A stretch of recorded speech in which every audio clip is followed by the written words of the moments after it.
যার যন্ত্রণা একমাত্র সেই বুঝতে পারে, অন্য কেউ কখনো অনুভব করতে পারবে না। এক একজনের ব্যথার ধরন এক এক রকম, এক একজনের অসুখের ধরন এক এক রকম। আজানের সময় দোয়া আল্লাহ কবুল করেন। আমি তো এখন নামাজ পড়তে পারতেছি না, আমি হাঁটতেই পারতেছি না, নামাজ পড়বো কিভাবে? এরা ধরে ধরে নিয়ে যায়। আমার গলার ঠোঁট একদম চেপে গেছে, থুথু যে এটা গিলতেও আমার অনেক কষ্ট হয়, দম বন্ধ হয়ে আসে, পানি তো দূরের কথা।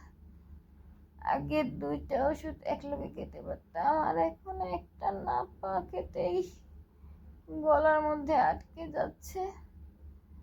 তার সাথে মাথার মধ্যে কি যে 2 পাশ দিয়ে চাপ দিয়ে উঠে, আমি আর আমার আল্লাহ জানে। বড় মেয়েটা শুধু এতটাই এসের মধ্যে আছে, কিছুক্ষণ পর পর আসে, আম্মু একটু ভাত খাওয়াই দে, আম্মু একটু ভাত খাওয়াই দে, আম্মু যাও রান্না করি, কিন্তু আমি তো খেতেই পারি না। পাউরুটি পানি দিয়ে ভিজিয়েও ঠিক মতো খেতে পারি না। ছোট মেয়ে বাইরে থেকে ডাব কিনে নিয়ে আসছে, আজকে আবার ওই যে পাউরুটি কিনে নিয়ে আসছে। আল্লাহর কাছে দোয়া করি আমি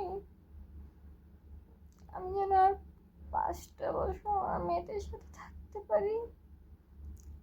আর আমার ভিডিও যদি কারো দেখতে পছন্দ না হয় দেখবেন না, এই সময়তে আমাকে কষ্ট দিয়েন না প্লিজ। আর ডক্টরের সিরিয়াল এই সময়তে অনেক টাফ হয়ে যাচ্ছে, যে কোনো হসপিটালে যাই না কেন পরীক্ষা করতে গেলেও অনেক বড়। কিন্তু আমার তো এতক্ষণ বসে থাকা সম্ভব না, আমি নিজে বসতে পারতেছি না, দাঁড়াইতে পারতেছি না। আপনারা সবাই দোয়া করবেন, আর আমার মেয়ে আমার হাজবেন্ডের জন্য দোয়া করবেন।